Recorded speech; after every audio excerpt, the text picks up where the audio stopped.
Characters are one of the best parts of Dungeons & Dragons. As a Dungeon Master, one of my favorite things in the entire game is seeing what my players come up with. I've seen everything from an albino drow with a connection to an elder god to a halfling grandmother who traveled on a donkey and cast spells with a wooden spoon. But where do these characters come from? Do they come from mechanics? Do they come from books that you've read? Do they spring fully formed from your forehead as if Athena and Zeus? Athena sprang from Zeus's forehead, fully formed. That was a mythology joke. Never fear. If you're a player starting out and making a character for the first time, or if you're a returning player looking for a fresh take on how to start, Dungeon Master Lee is here to help you reduce your encumbrance as you take another step deeper into the dungeon. Title sequence, yeah! Mechanics, books, and the forehead of Zeus are all well and good, but how do you make a character feel cool? If you're just starting out making a character for Dungeons & Dragons, it might feel like you have to have this incredible backstory, this tragic past, and pages of written, prepared material to bring to the table before this game has even begun. If that's your thing, awesome! That is so cool. As a Dungeon Master, I love to see that kind of work put into a character. If not, though, that's fine too. If that's not where you want to start building your character, or even if it is, a big question stands in your way. Where do I start? When I'm building a character, there are a couple of places that I like to start in particular. Now, again, as with everything that I say in these episodes, this is less of a must-have and more of a rough guide to get you started, to get your hands dirty and get you feeling like you can really start making trouble. With that in mind, let us begin! When I'm making a character, the first thing that I like to think about is my character concept. As with every broad English majory term that I throw at you guys, I like to define my terms before I begin. So, what is a character concept? A character concept can be any number of things. It's a broad term for a reason, in that it encapsulates a whole bunch of different approaches that you can take to building the core of a character. At its most basic, a character concept is what you find interesting about any given character. If you can define it in terms of a single sentence or even a couple words, that's great. That's all you really need to get a character going. If you're looking for a quick trick to get a character concept started, I like to use this. I like to use adjective noun. Alright, back to grade school grammar. A noun is a person, place, or thing. In this case, probably your character class. An adjective is a descriptor, something to qualify that noun and kind of give it a hint of color and shading. So, for example, a mighty warrior, or a cunning rogue. So, if you're looking for a good place to start with a kernel for a character, this is it. Think of an adjective and a noun. An honorable paladin, a mysterious wizard, a dramatic bard. Any of these things can be a great place to start. But if you want to get off the beaten track a little bit, consider mixing up the adjectives that you pair with your nouns. For example, what are other things that a warrior can be? Are they a cowardly warrior? Are they a slow warrior? Are they an old, timid warrior? Or are they an old, weathered warrior? There are so many different ways that you can mix up the adjectives and the nouns, and you get really fun, interesting concepts. For example, one of my favorite characters that I have ever played has been a reluctant warlock. He was a warlock that had a connection to this otherworldly being, but he didn't want it. He was, instead, a lawyer. He spent much of his effort and time trying to be a lawyer, but every once in a while the inconvenient truth that he had this eldritch connection would pop up, causing him all manner of grief and heartache. So, whatever you happen to choose, whether it's archetypical like a mighty warrior or an honorable paladin, or if it's off the beaten path like a reluctant warlock or a brave rogue, have some thought in mind as to what your character is going to be at their heart. Whatever you decide, it's going to be a great place to start figuring out what all of the other aspects of your character are going to look like. With that in mind, let's go to character appearance! I hope you don't mind that I, fold myself onto my chair like a pretzel. This is me. This is what I do. This can come in at any point during character creation, but it's a nice, fun, lightweight way to get a sense of who this character is. The reason that I say this can come in at any point during character creation is that it's important to consider the fact that everything that your character is and does will have an effect on their appearance.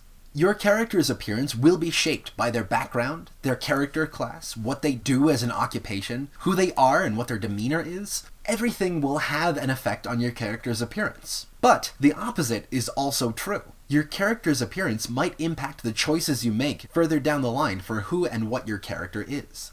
When I'm coming up with my character's appearance, I like to pick out a few key details that other players will notice. For example, like hair and skin color, eye color, anything that stands out as a remarkable detail that you can pick up from, say, across a crowded bar.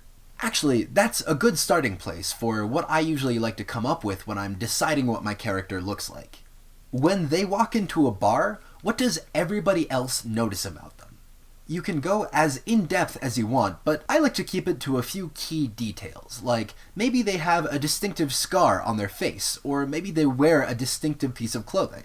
Regardless of the physical details of your character, one of the most important things to consider in their appearance is their demeanor. How do they carry themselves? Are they bright and chipper, or are they grim and brooding? Your character's demeanor can help give a much more distinct impression of your character's identity than any amount of physical details. What do they feel like to the other members of the party? What vibe do they give off when they enter a room? Your character's demeanor, in addition to the visual and physical elements that you've chosen, can really help give you a sense of identity. These two things combined can really help your character stand out in the party and make you feel like a real person on the table. One last thing that I have stolen whole cloth from another game that I love and will never apologize for is the idea of choosing two main colors that your character wears. Your character's wardrobe may change from point to point, but having these colors in mind can really cement what your character looks like to the rest of the party. Also, it's just a fun character detail that can really help kick it up a notch. It's just fun to figure out what your character is wearing.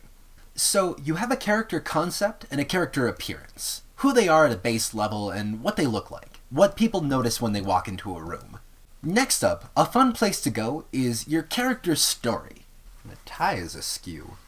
Deciding on a character's story can help open up a whole bunch of other parts of character creation to you as the player. In addition, it can help figure out a lot of the elements of your character sheet, including skills, background, equipment, and attributes. Now, there are a couple of ways to start thinking about your character's story. First of all, there are the character details in the player's handbook. You can find this on page 121. This is the beginning of the chapter on character background and character details. It's a great place to start looking for inspiration, and a great place to start looking for mechanical elements of your character's story. There's a whole section on player background, which will give you player skills, equipment, some character traits, a lot of the things that you will need to start getting an idea of who your character is. Or, alternately, you can start by thinking about your character outside of that context and seeing what fits in the player's handbook later. If your character fits with the profile given in the player's handbook, awesome! That's a great place to start filling out the character details. If your character kind of fits, that's also awesome. The player's handbook is more of a resource than anything. Feel free to take a look through it and cherry pick what you like and what you don't. If your character doesn't fit with any of the backgrounds given in the player's handbook at all, that is so fine. That is so fine. If your character's story doesn't fit with any of the backgrounds provided in the player's handbook, that is totally okay. Talk to your dungeon master to see if you can reskin one of the backgrounds and take the mechanical benefits while leaving behind all the story stuff you don't want. Or, alternately, talk to your dungeon master and see if you can come up with an entirely different background. They'll work with you to see if you can integrate the mechanical benefits one way or the other. The backgrounds in the player's handbook are more examples than they are necessities. It's more of a resource to get you started than it is a hard and fast rule by which you should play. If, for example, your hermit doesn't fit with the example of a hermit given in the player's handbook, you can come up with anything else that you like. Regardless of what you choose, this is a great place to start talking to the other players at the table and your dungeon master to see what fits in the setting. What I mean is this. As a player, you want to be able to choose whatever your character is and whatever it feels good to play. That being said, you don't want to go too far off the rails and start breaking the game. For example, you don't want Sephiroth in The Lord of the Rings. There is already a Sephiroth in The Lord of the Rings, and his name is Sauron. Discuss what you're thinking about for your character with other people at the table to make sure that you're not breaking the game in any major way. If some part of your character's story seems to stand out in an uncomfortable way against the other characters or the Dungeon Master's story, that's okay. Work with them to see if you can integrate it in a graceful and comfortable way for everybody. I don't mean to say cut it out entirely, I just mean to say don't step on any toes. At the end of the day, if you're a lone wolf magical gunslinger traveling the world to avenge your father's death, that's awesome. Just make sure that there's an in-world reason for that to be happening. Finally, in your character's story, I like to come up with a grand objective. This is where a lot of people tend to get caught up with the tragic backstory. A tragic backstory is very common in Dungeons & Dragons, but it's not by any means a necessity. Think about Inigo Montoya versus Fezzik. Inigo Montoya is traveling the world to try and avenge his father's death. Before he does, he's going to deliver this incredibly memorable line. "My name is Inigo Montoya. You killed my father. Prepare to die." On the other hand, Andre the Giant's character just seems to want to hang out and have a good time and eat peanuts.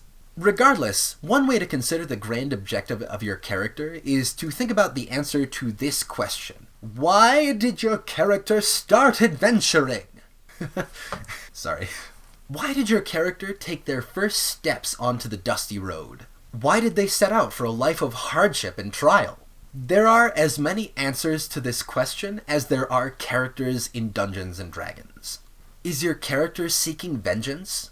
Is your character seeking a magical artifact? Was your character contacted by their god and told to go out and do good in the world? Or do evil, depending on which god contacted them? Regardless, this is a great place to start thinking about a character's story, a character's grand motivation. You don't have to have all of the details fleshed out, but it's good to have an idea of what your character is trying to achieve. In fact, I kind of prefer having most of the story left to vague sketches so I can fill out the details as I play. But it does help to have a sense of why your character is doing what they're doing. At this point, I like moving on to a point where I can give my character kind of a sense of an inner life. Their likes and dislikes, what they're good at and bad at. How do they interact with the world, and what solutions do they choose to problems? As a general guideline, when I'm coming up with what a character's inner life is like, I like to answer the question, what do they want in any given scene? What will they try to get out of any interaction they come across, or any situation they're presented with? As a great example, take Jester from Critical Role Season 2. In any given scene in that game, you will know exactly what Jester is going to try to do. Jester, as a cleric of the Traveler, is going to try to be mischievous. Jester is going to try to be funny and be a prankster. This colors every interaction that Jester has with any situation they're presented with. And when Jester comes up against situations that aren't necessarily suited to her demeanor, it can provide great character moments and really impactful story beats. When I'm coming up with what my character wants, or what they're trying to get out of a scene, I like to come up with a single sentence, or a couple of words to describe their motivation. A single concept to try and define what they're trying to get. For example, I'm trying to come out of this with material gain. No matter what situation my character is presented with, they'll try to come out ahead in terms of material benefit. So, for example, if they're trying to talk to an innkeeper, they'll try and haggle on the price. Or, if they're stuck in a dungeon fighting a dragon, they'll risk their lives to try and get that really juicy piece of treasure.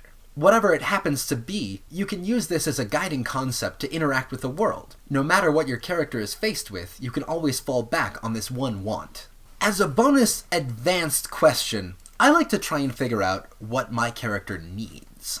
People often try to address this as a character's flaw, but it's bigger than that. A flaw can sometimes stop at they pick their nose at the dinner table.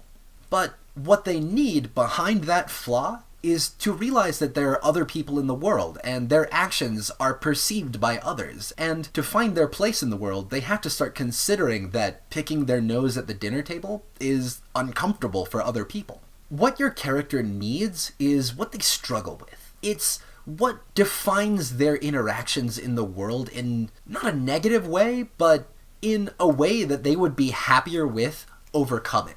So, for example, if your character is an antisocial hermit, like me, and then I go silent.